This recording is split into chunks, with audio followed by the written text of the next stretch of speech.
नमस्कार दोस्तों, IAS point में आपका स्वागत है। मैं हूं उत्कर्ष सिंह। आज हम बात करने वाले हैं मिशन कर्मयोगी पर। सबसे पहले बात करते हैं कि मिशन कर्मयोगी चर्चा में क्यों है। 2 सितंबर 2020 को प्रधानमंत्री की अध्यक्षता में केंद्रीय मंत्रिमंडल ने मिशन कर्मयोगी राष्ट्रीय सिविल सेवा क्षमता विकास कार्यक्रम NPCS-CB को शुरू करने की मंजूरी प्रदान की। अब इसके प्रमुख बिंदुओं की चर्चा करते हैं। सबसे पहले मिशन कर्मयोगी का लक्ष्य क्या है। भारतीय सिविल सेवकों को और भी अधिक, मतलब जितना पहले थे उससे और भी अधिक रचनात्मक, सृजनात्मक, विचारशील, नवाचारी, अधिक क्रियाशील, प्रगतिशील, ऊर्जावान, सक्षम, पारदर्शी और प्रौद्योगिकी समर्थ बनाते हुए भविष्य के लिए तैयार करना है। इस कार्यक्रम से तैयार हुए आईएएस अफसरों या सिविल सेवकों को विशिष्ट भूमिका दक्षताओं से युक्त उच्चतम गुणवत्ता मानकों वाले प्रभावकारी सेवा दिया जाएगा और जिसे सुनिश्चित करने में समर्थ होंगे। अब आते हैं मिशन कर्मयोगी के उद्देश्य पर।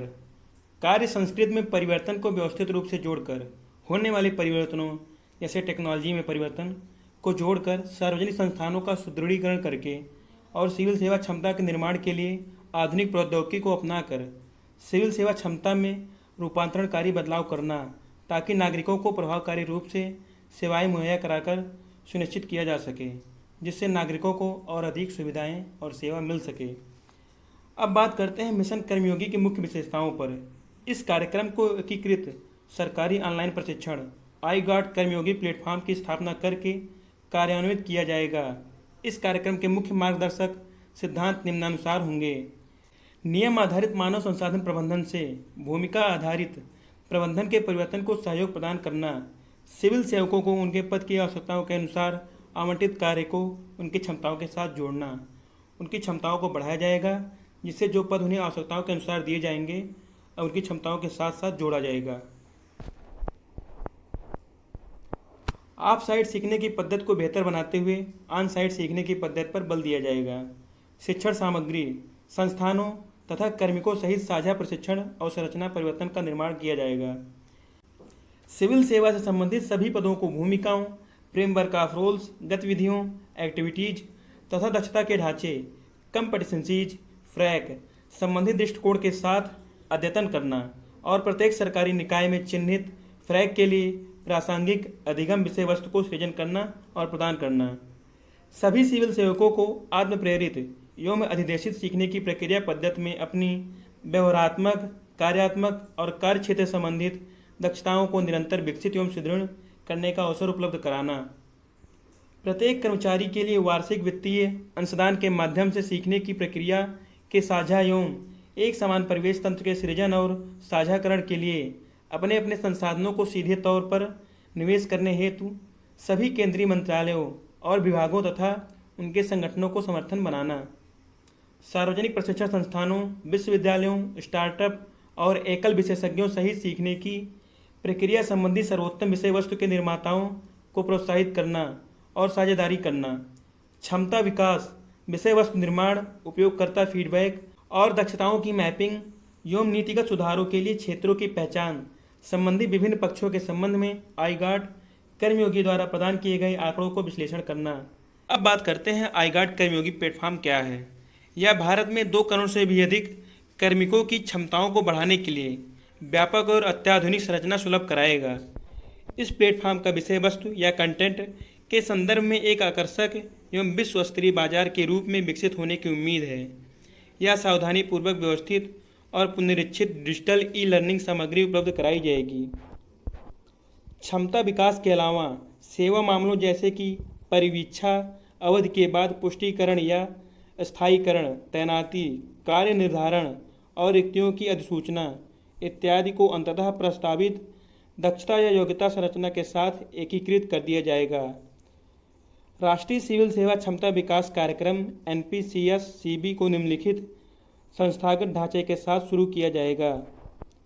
प्रधानमंत्री की सार्वजनिक मानव संसाधन परिषद, प्रधानमंत्री की अध्यक्षता में चयनित केंद्रीय मंत्रियों, मुख्यमंत्रियों, प्रख्यात सार्वजनिक मानव संसाधन पेशेवरों, विचारकों, वैश्विक विचारकों और लोक सेवा प्रतिनिधियों वाली एक सार्वजनिक मानव संसाधन परिषद शीर्ष निकाय के तौर पर कार्य करेगी, जो सिविल सेवा सुधार, कार्य और क्षमता विकास को कार्य नीतिक दिशा प्रदान करेगी।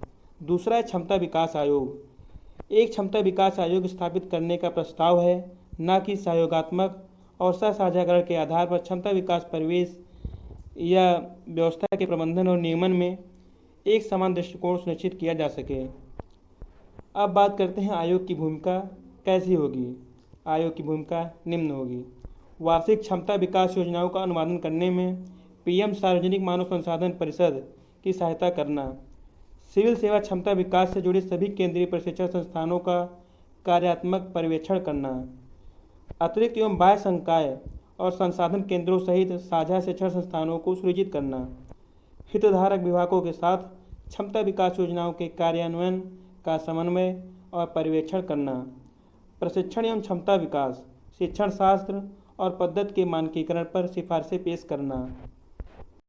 सभी सिविल सेवाओं में करियर के मध्य में सामान्य प्रशिक्षण कार्यक्रमों के लिए मानदंड निर्धारित करना, सरकार को मानव संसाधन के प्रबंधन और क्षमता विकास के क्षेत्रों में आवश्यक नीतिगत उपाय सुझाना। तीसरा है डिजिटल परिसंपत्तियों के स्वामित्व तथा प्रचालन, ऑनलाइन प्रशिक्षण हेतु एक प्रौद्योगिकीय प्लेटफॉर्म, विशेष प्रयोजन कंपनी अधिनियम 2013 की धारा 8 के अधीन एनपीसीएससीबी के लिए पूर्ण स्वामित्व वाली विशेष प्रयोजन कंपनी की स्थापना की जाएगी। एसपीवी एक गैर लाभवर्जक कंपनी होगी जो आई गार्ड कर्मयोगी प्लेटफॉर्म का स्वामित्व रखेगी और प्रबंधन करेगी। एसपीवी विषय वस्तु बाजार का निर्माण और संचालन करेगी।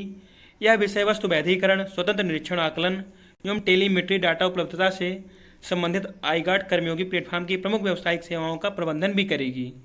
यह भारत सरकार की ओर से सभी बौद्धिक संपदा अधिकारों का स्वामित्व रखेगी। प्रमुख कार्य निष्पादन संकेतकों का डैशबोर्ड अवलोकन सृजित करने के लिए आई गार्ड कर्मयोगी प्लेटफॉर्म के सभी उपयोगकर्ताओं यूजर के कार्य निष्पादन मूल्यांकन हेतु एक समुचित निगरानी और मूल्यांकन रूपरेखा भी बनाई जाएगी। कैबिनेट सचिव की अध्यक्षता में एक समन्वय इकाई गठित की जाएगी जिसमें चुनिंदा सचिव और कैडर को नियंत्रित करने वाले अधिकारी शामिल होंगे। अब इसके वित्तीय निहितार्थ को देखते हैं। लगभग 46 लाख केंद्रीय कर्मचारियों को शामिल करने के लिए वर्ष 2020-21 से लेकर 2024-25 तक 5 वर्षों की अवधि के दौरान 510 करोड़ 86 लाख रुपए का व्यय किया जाएगा।